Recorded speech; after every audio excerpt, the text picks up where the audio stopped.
Olá, eu sou Lívia Leão e esse é o Li no Livro.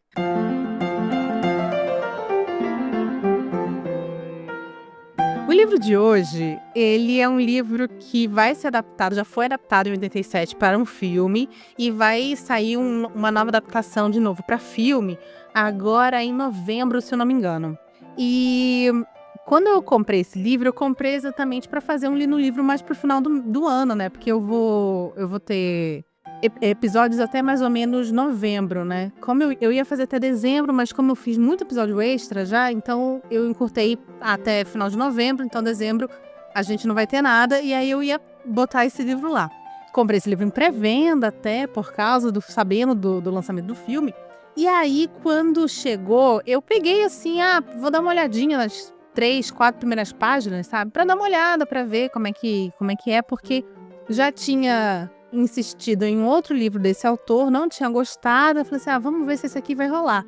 E qual foi a minha surpresa? Que quando eu pisquei, eu já estava na página 100, porque eu achei esse livro divertidíssimo, extremamente bem ritmado, e assim, fiquei muito, muito empolgada para ver a adaptação. O nome desse livro, no caso, é O Concorrente, lançado em 1982, do autor Richard Bachman, ou, como é mais conhecido, Stephen King. Stephen King teve esse pseudônimo chamado Richard Bachman, é um pseudônimo que ele usa e lança alguns livros com esse pseudônimo, e o primeiro deles vai se chamar Fúria e vai ser lançado em 1977. Por que o King resolveu lançar livros sobre a alcunha de um pseudônimo? Porque em 77 existia uma regra meio que velada no mercado editorial norte-americano, que prezava com que o autor só lançasse um livro por ano. Por quê? Porque eles tinham medo do que o autor virasse o Pedro Pascal da literatura, né? Aquela pessoa que você fala assim, nossa, não aguento mais livro desse homem, gente. Lança muito livro, nossa senhora, tá tudo quanto é livro, tá o nome dele. E só que ele tinha ainda... mais uma vez, o King sempre foi muito prolífero, né? Na escrita dele. Então, assim, tinha muito livro para ele lançar e ele não podia lançar porque não queriam que o nome dele ficasse desgastado.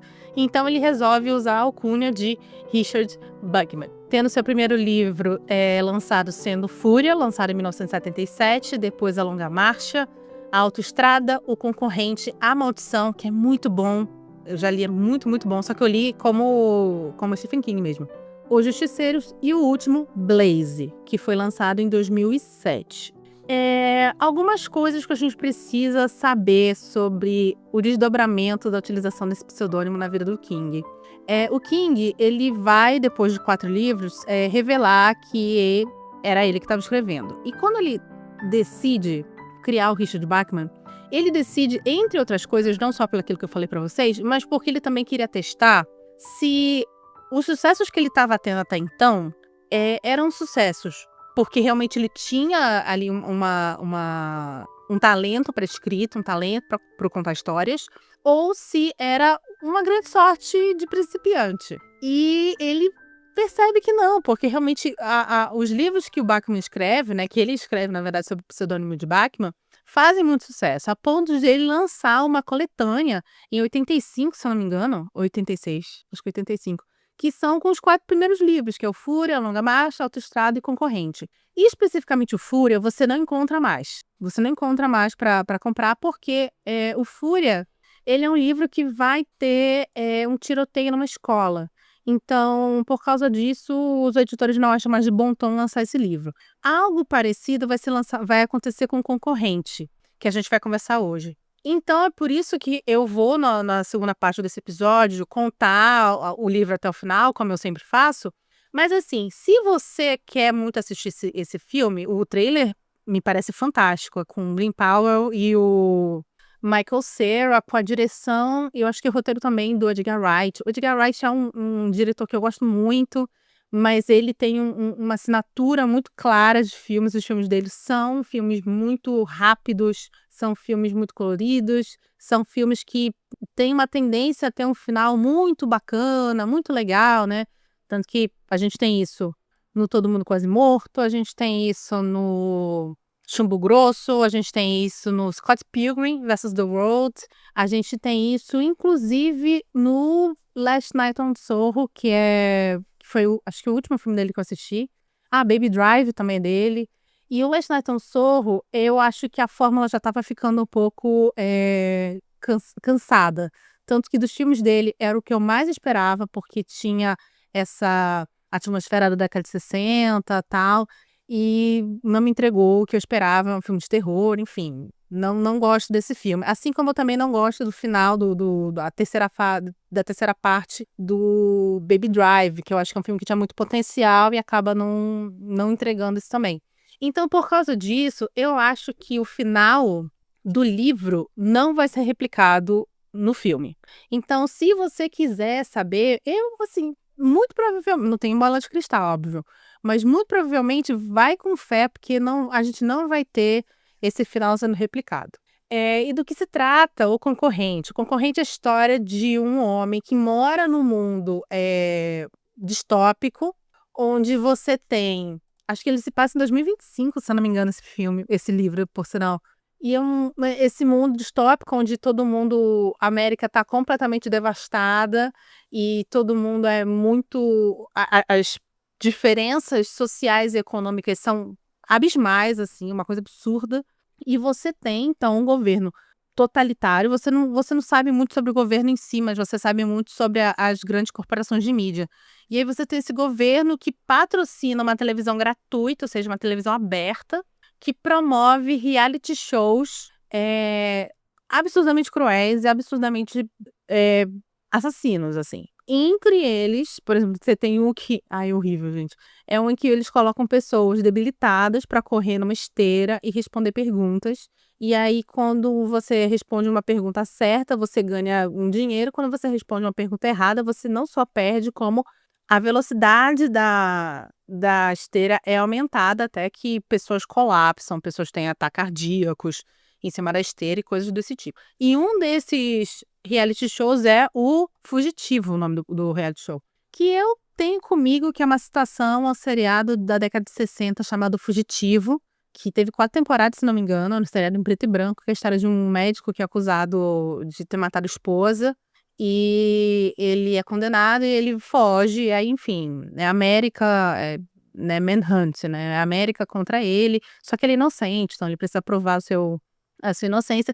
E esse seriado virou um filme com o Harrison Ford, não me pergunte a data, acho que foi década de 90, se eu fosse chutar, assim. Mas eu acho que o King se inspira nesse seriado para fazer esse reality show. E esse reality show é isso: você tem 3 ou 4 pessoas, homens, que são voluntários. Vamos lembrar, a América está num colapso absurdo financeiro, então, né, as pessoas não conseguem dinheiro, as pessoas não têm um problema muito grave de miséria, e participar desse tipo de reality show dentro do livro faz sentido para essa sociedade, porque é uma forma deles conseguirem dinheiro como última instância, assim. Então, esses homens são voluntários e eles precisam fugir. Eles têm 12 horas de vantagem e eles precisam fugir durante 30 dias. Se eles forem capturados, eles são mortos, isso é morte mesmo. Se eles matarem algum policial ou algum caçador de recompensa que está atrás dele, eles ganham dinheiro. Se uma pessoa vir esses fugitivos e denunciar, essa pessoa ganha dinheiro. Enfim, o objetivo é a pessoa ficar viva durante esses 30 dias. É dito no livro que ninguém conseguiu, que a pessoa que mais tempo ficou viva ficou 8 dias e algumas horas. Então, assim, é um reality show para você ver alguém sendo assassinado. E para que a opinião pública fique do lado da empresa, da rede, né, que é a rede de TV que cuida disso, tem toda uma manipulação da história da pessoa, tem toda uma manipulação visual daquele competidor, para que as pessoas achem que aquela pessoa ali é um bandido, é um assassino, é um estuprador, e assim ele precisa morrer mesmo, e ter que matar mesmo, isso, enfim. É uma evolução do Datena, entenderam? É isso que a gente tem aqui, é uma evolução do Datena. Aí você vai ter esse cara chamado Ben Richards, que ele é um cara que é casado, a esposa dele se prostitui eventualmente para conseguir dinheiro para casa, porque há muito tempo ele tá desempregado. Ele saiu do trabalho dele, porque era um trabalho que acho que ele limpava motor, se eu não me engano, e era um trabalho que ele tinha ali que lidar com uma alta radiação, e ele queria ter filhos, então ele precisa sair desse emprego. Ele sai desse emprego, no momento que ele sai, ele briga com o cara lá acho que era o chefe dele.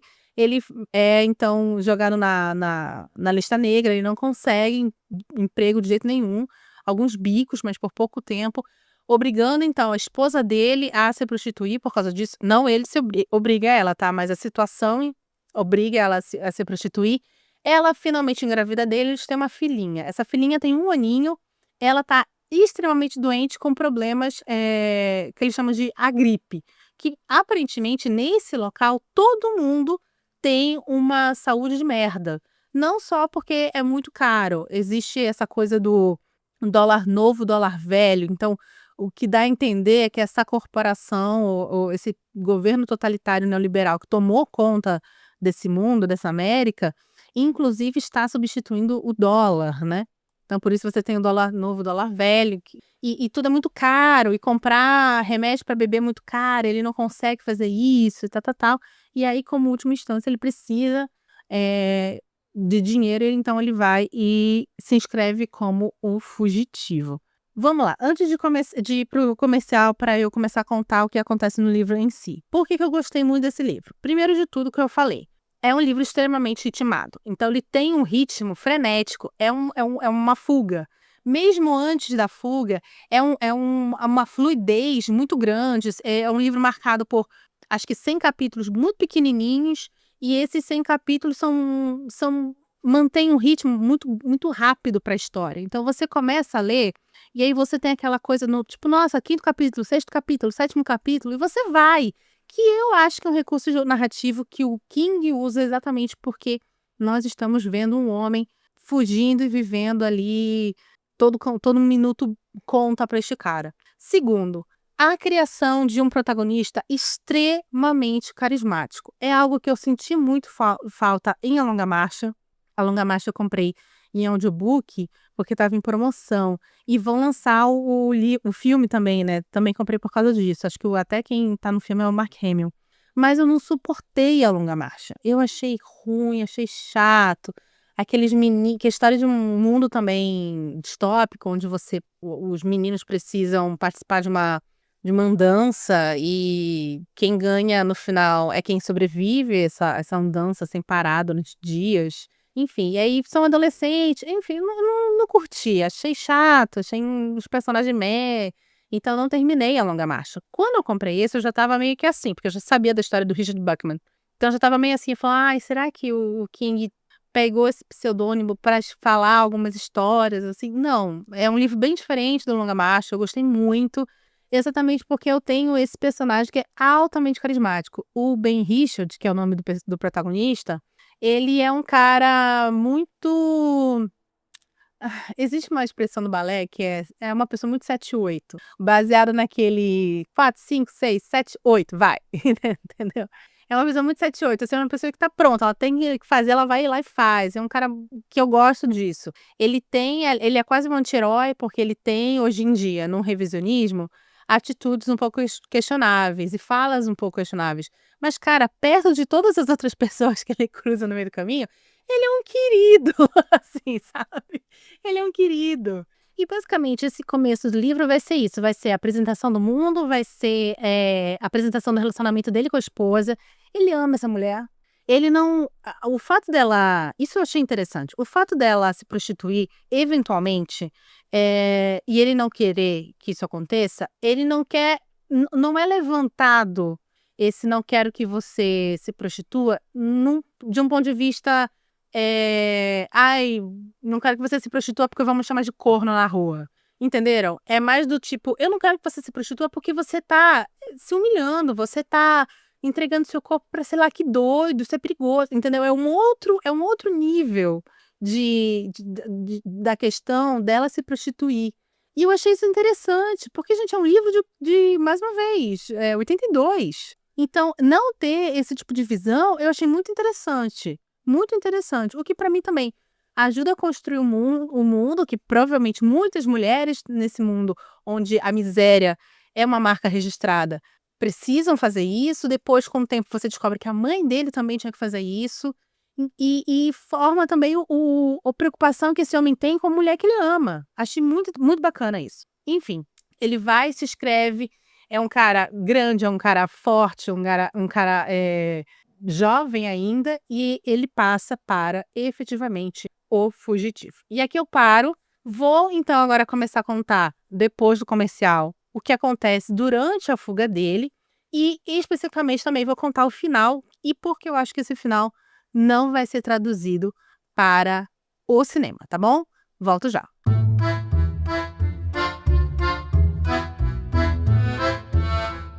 Opa, opa! Já já o episódio continua.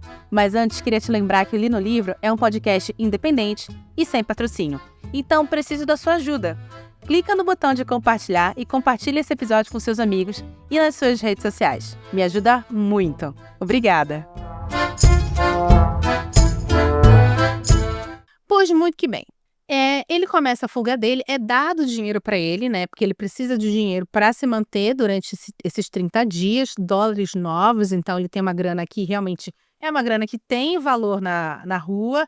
Ele pede para um cara lá da produção dar uma grana para a esposa dele, para a filha, afinal de contas, a menina tá doente, ele precisa comprar remédio para ela e tal, e ele começa a sua fuga. Ele primeiro sai da cidade, acho que é Boston, se não me engano. Não, Nova York. Ele sai da cidade, ele vai para Boston e lá ele fica um tempo escondido dentro de um hotel.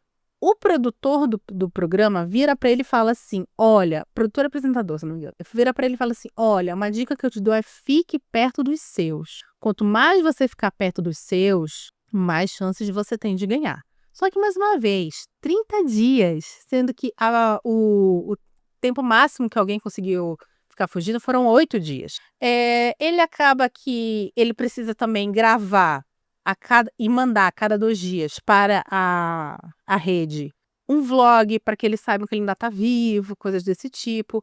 Ele, obviamente, desconfia de que eles pegam esse vlog porque ele tem que mandar pelo correio, né? Então tem o carimbo postal de onde ele tá. E dão para os caras que vão perseguir ele, para a gente saber onde ele tá.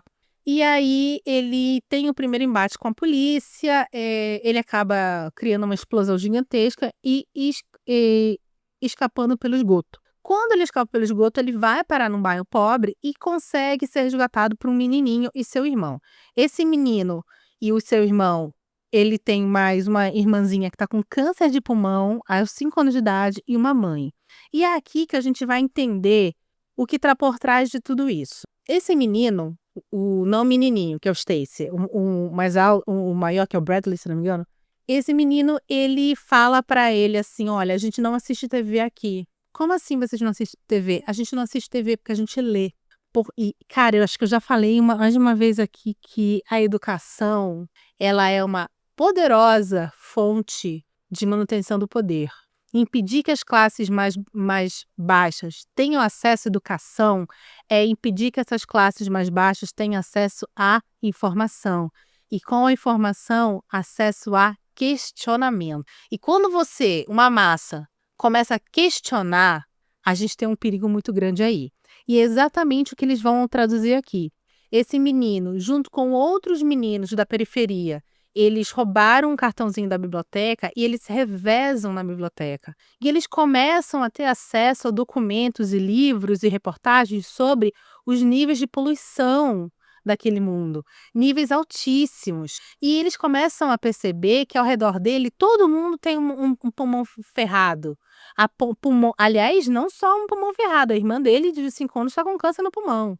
E eles percebem, então, que a mídia bombardeia as pessoas com esse tipo de programa, né? Que foi, Ju? Não, meu cachorro aqui. Com esse tipo de programa, para fazer com que as pessoas não pensem. Gente, 82. Esse livro foi lançado em 82. Então, qual é a trama real desse livro? É um governo, é um mundo em que, para você manipular A população, você bombardeia essa população com vídeos. E vídeos para conseguir descolar essa população da realidade, elas não perceberem aonde elas estão vivendo. Porque se elas perceberem onde elas estão vivendo, vai ter revolta, vai ter questionamento. E não é isso que o governo totalitário quer. O governo totalitário quer a galera quietinha, ali grudada na televisão. E é por isso que a propaganda sempre foi uma coisa muito importante em governos totalitários. Um dia desse eu peguei um Uber. Eu só ando de Uber, né, gente? Eu não... Enfim, desde da Covid eu tenho uma dificuldade muito grande de andar de metrô. Principalmente em horário de pico e tal. Eu realmente, mesmo que eu esteja fazendo viagem negativa, eu tenho um problema com o metrô. Então eu gasto muito dinheiro de Uber. Pego um Uber pra tudo quanto é canto. A sorte é que eu não saio muito de casa, né? Então isso facilita um pouco. Mas eu tava andando de Uber um dia desse e eu conversando com o Uber, né? Gente, às vezes eu pego 40 minutos de Uber, vou jogar RPG lá em Moema, então muito, muito, muito, muito longe. Aí fico conversando com o Uber de vez em quando. E aí o cara falando assim, porque minha esposa e minha filha, elas não gostam de filme. Eu falei, como assim elas não gostam de filme? Ah, não, elas não assistem filme, elas não têm paciência pra ficar paradas uma hora e meia. Então elas ficam só no TikTok. Elas ficam só no TikTok. E eu não tô falando de pessoas que você fala assim, poxa, é tão difícil ver gente lendo hoje em dia, né? É muito difícil ver gente lendo. E só que eu não tô nem falando de leitura, eu tô falando de filme mesmo, assim, sabe? Um Avengers, sei lá, um Minha Mãe é uma Peça. Eu não tô falando de filme do iraniano, eu não tô falando de Fellini, sabe? Eu não tô falando de Kurosawa, eu tô falando de filmes, sabe, pra massa, filmes engraçados e filmes com roteiros muito simples. Não assistem, não assistem. E é isso, né? Eu conheço gente que já falou pra mim, nossa, uma vez eu me peguei 3, 4 horas seguidas sem me mover, passando TikTok. Eu tava assim com Reels do Instagram, né? Eu tive que dar uma diminuída, porque eu ficava horas no Reels do Instagram ali. E isso assim, porque eu tenho um feed muito bem treinado. Meu feed é basicamente papelaria japonesa, cinema, TV e cachorros e gatinhos. Basicamente esse é meu feed do Instagram e tal. E do YouTube também, mas mesmo assim às vezes eu ficava horas. Então eu tive que começar a me policiar, porque realmente é um negócio que vicia. É algo muito fácil, é um consumo muito fácil. Sempre quando você tá pensando em parar, entra o próximo. E quando você tá pensando em parar, entra o próximo. E assim vai. Então, isso, em 82, o Stephen King já estava falando sobre. Já estava adiantando que isso seria uma poderosa ferramenta para manipulação da população. A gente está enfrentando agora o escândalo lá daquele cara lá do Ítalo. Eu nunca vi nenhum vídeo dele, mas com certeza, se eu for procurar, esse cara tava no TikTok, sabe? Então, é algo a se pensar. 82 para 2025. É quase uma previsão do futuro, cara. Quase uma previsão do futuro. Enfim, aí o Ben Richard vai começar, que é o protagonista, vai começar a falar sobre a situação climática e a situação da poluição nesses blogs que ele tem que entregar a cada 2 dias.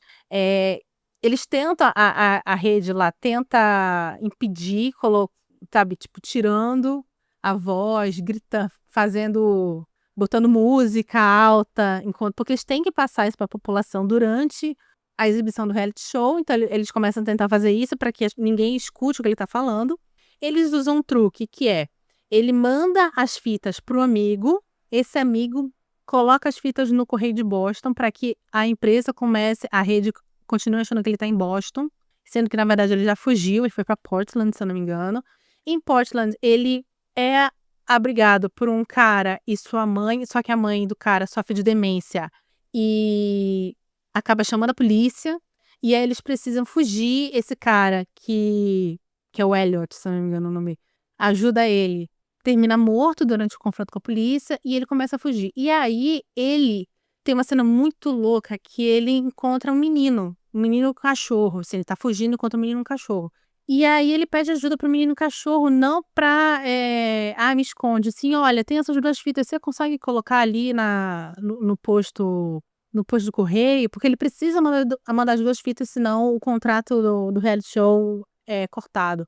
E o menino fala, claro, sem problema, senhor, tal. E ele fala que é muito louco, porque ele olha para aquele menino, não existe o menor vislumbre de que o menino reconheceu ele, de que o menino sente medo de falar com um homem estranho, que o menino tem alguma desconfiança. Então ele vê aquela criança, que claramente é uma criança privilegiada, cercada de segurança, e ele percebe que ele só queria isso para a filha dele. Que na verdade ele fala assim: "Poxa, porque só esse menino pode ter isso, porque a minha filha não pode ter isso?", né? Que é aquela criança que é uma criança privilegiada, e o privilégio monetário e social permite com que a criança tenha infância. Em contrapartida, o Stacy, que é o menininho que ajudou ele a encontrar o Bradley e tal, que eles fazem um esquema lá, o Stacy é um menino de 7 anos, exatamente o oposto desse daqui. Um menino negro, periférico, com a vida ferrada, já tá tentando entrar em gangue, sabe? É muito louco. Essa cena, esse livro é muito legal porque ele tem pequenas cenas com significados muito profundos sociais, assim. Enfim, aí ele tenta dar a última cartada dele, que é, ele sequestra uma mulher, ele pega uma mulher, a bastarda, é uma mulher, e ele usa ela de refém. Só que aí ele percebe que a galera que tá atrás dele vai matar essa mulher. Não tem essa coisa tipo assim: "Ah, eu tô com um refém aqui, não atira em mim". Eles vão matar. E aos poucos ele começa a mostrar isso pra ela também. Ele fala assim: "Olha, fala aí pra ele que você tá sendo mantida de refém". Aí ela fala, o policial prontamente aponta a metralhadora pra ela, e ela fala assim: "Meu Deus, eles vão atirar em mim também?". E aí, quando ele percebe isso, ele começa a chamar a atenção do público. Ele liga para uma rádio e fala assim: "Olha, meu nome é fulano de tal, eu sou o fugitivo, eu tô com uma refém, eu tô indo para tal lugar". Por quê? Ele quer que as pessoas saiam para ver ele, que ele quer que as pessoas tirem foto dele, ele quer que as pessoas acompanhem. Se o público estiver acompanhando ao vivo e pessoalmente, a rede não tem como manipular as imagens e as informações. E é uma cartada de mestre isso. Então com a ajuda dessa menina que começa a simpatizar com ele, e também com a ajuda da população que, vendo ao vivo o que ele está passando, também começa a simpatizar com ele, também começa a torcer para ele. Em contrapartida, eles não estavam fazendo isso. Ao contrário, eles não estavam fazendo isso no começo. Eles estavam comprando a narrativa da rede de que esse cara era um cara mau, um cara, assassino, estuprador, que merecia morrer durante o programa Fugitivo. Agora que eles veem exatamente como ele é, não tem mais aquela visão com o filtro da rede, eles começam a simpatizar e torcer para ele. Aí ele pede um avião para fugir, ele consegue esse avião. O líder dos caçadores de recompensa vai com ele no avião e ele finge que tá com uma bomba, tal, e eles não sabem se é real ou não. A menina ajuda ele a mentir nisso, para que eles acreditem que ele tem uma bomba e possam dar para ele o que ele quer e tal, tal, tal. Até que chega um momento, aqui gente, eu tô correndo muito com a história, tá? Leiam o livro que tem muito mais detalhes, muito mais situações ocorrendo. Até que chega um momento que o apresentador e produtor desse programa do Fugitivo entra em contato com ele e fala assim: "A gente quer te oferecer um acordo, você já passou dos 8 dias aí, então você atualmente é a maior dos fugitivos. A gente quer te oferecer um acordo. E se você se tornar o líder dos caçadores de recompensa? A gente manda esse líder aí para fora, você se torna o líder porque você claramente consegue pensar, fora da caixinha, você é um cara muito inteligente, esse cara não foi páreo para você, então a gente quer sempre o melhor no nosso time, e você agora o melhor, o que que você acha?". Aí ele fala: "Não, não sei o quê, não sei o quê, não sei o quê, não sei o quê, eu não vou aceitar isso também, porque a gente sabe que os caçadores de recompensa não podem ter esposa nem filhos". E aí o apresentador do programa fala assim: "Mas você não tá sabendo? A sua esposa e sua filha morreram há 10 dias atrás. Elas estão mortas". E aqui foi um impacto para mim, porque é dito no livro, nesse momento, que o cara não podia estar mentindo. Por quê? Porque se o Richard, o Ben Richards, aceitasse se tornar um caçador de recompensa, já que ele tá sem esposa e sem filhos, no momento que ele descesse pousasse na terra, ele ia em busca, ele ia procurar saber o que que aconteceu. E ele ia descobrir se era mentira ou não. Então ele precisava falar a verdade. Então, assim, foi um impacto muito grande pra mim, a ideia dessa mulher e dessa criança estarem mortas. Porque tudo foi por causa delas, né? Por causa delas não, né? Tudo foi por causa que ele precisava dar uma chance para aquela menina, para aquela bebê e para a esposa dele. E aí você chega depois de, sei lá, 300 páginas e descobre que elas estão mortas há 10 dias. O que aconteceu supostamente foi que no momento que o cara foi entregar lá o dinheiro para elas, 3 bandidos entraram na casa para roubar e só a esposa morreu com mais de 60 facadas. E é dito, né, que eles encontraram as duas abraçadas, tem uma cena horrível, a descrição da cena. E aí é quando você vê, e é muito louco porque ele não grita, ele não chora, ele já tá muito debilitado, e é quando você percebe que é um homem que não tem mais nada a perder. E aí é quando ele coloca o plano final dele em prática, que é quando ele fala: aceito, eu quero então ser um caçador.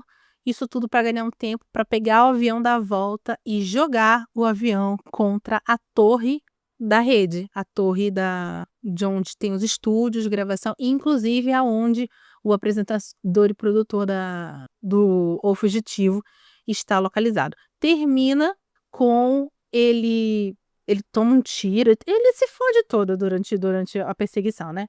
Mas dentro do avião eles tomam um tiro, as tripas dele estão para fora, tem uma hora até que ele escorrega nos próprios intestinos, assim, que estão para fora.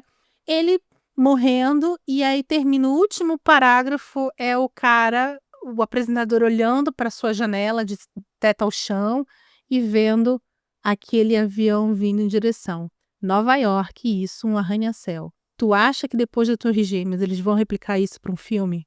Óbvio que não. Óbvio que não. Eles não vão replicar isso. Aliás, eu duvido muito que o Edgar Wright vai escrever um roteiro em que uma criança e uma mãe morrem com mais de 60 facadas. Estamos falando de um filme americano, gente. É um filme americano com Glen Powell, que é o americano louro genérico da vez. Embora eu goste dele, eu acho ele um bom ator. Mas enfim, eles não vão fazer isso. Eles não vão. Eu não assisti o filme com Arnold Schwarzenegger, que eu tenho um filme de 86 e 87, que é com o Arnold. Eu não assisti esse filme, então eu não sei como é o final dele. Mas se fosse pra arriscar, eu falaria assim, também não é um final que termina assim. É um final feliz, onde a Emily consegue fazer as coisas e tal.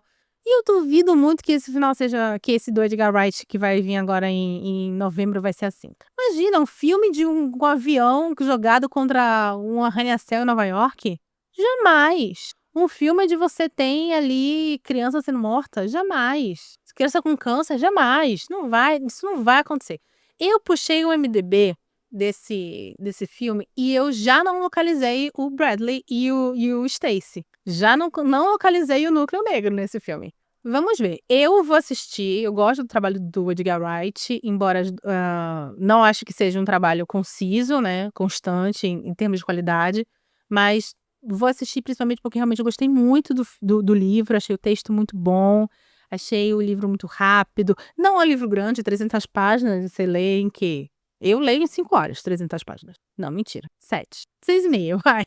Se eu tiver com fone de ouvido, eu tenho fone de ouvido com cancelamento de ruído e que eu conecto no Spotify e coloco Brown Noise. E aí, cara, é assim, é quase uma privação sensorial, tá ligado? Eu entro, é assim eu consigo me concentrar melhor. E realmente foi o que eu fiz nesse livro. Tanto que eu sentei em 2 horas e meia, eu matei 200 páginas desse livro. Porque eu botei o fone de ouvido e fui embora. Então, se eu pego um livro desse jeito, assim, pego a tarde inteira, sento, ponho o fone de ouvido, brown noise e vou embora, é 3, 4 horas um livro desse pra mim. Mas, assim, lendo aos pouquinhos, a cada, sei lá, 50 páginas por dia, 100 páginas por dia, você consegue ler aí muito rápido, um livro tranquilíssimo, um ritmo muito bacana, personagens legais, temáticas muito bacanas e um final que eu achei realmente impactante. Eu não esperava que fosse acontecer isso nesse final. Por causa disso, eu recomendo este livro com toda certeza para fãs de Stephen King e pessoas que querem ler livros bons. Pelo amor de Deus, desliga esse TikTok do livro, tá certo? Se você gostou desse episódio, por favor, compartilhe com seus amigos. Estamos nos principais agregadores de podcast, alguns pagos, outros públicos. Fala comigo lá no @liviamolder no Instagram. Ou no linolivro@hotmail.com, se você quiser me mandar um e-mail. Estamos aqui todas as segundas-feiras às 17 horas. Última quinta-feira do mês temos episódio especial de quadrinhos, sendo que vamos começar esse mês, tá? O episódio especial. E outubro está chegando. Já vou falar para vocês. Especial das segundas-feiras de outubro, Jane Austen. Especial das quintas-feiras de outubro, Contos de terror, ainda não decidi quais. Eu tava pensando em fazer King também, mas eu acho que eu vou pra Poe. Vocês gostariam de um Assassinato na Rua Morgue? Eu acho que seria uma boa, hein, galera? Então, me deixem saber qual que vocês preferem, mas vamos ter, então, Contos de Terror nas quintas-feiras de outubro e Jane Austen, especial Jane Austen, nas segundas-feiras de outubro, tá certo? Meu nome é Lívia Leão e esse foi o Li no Livro.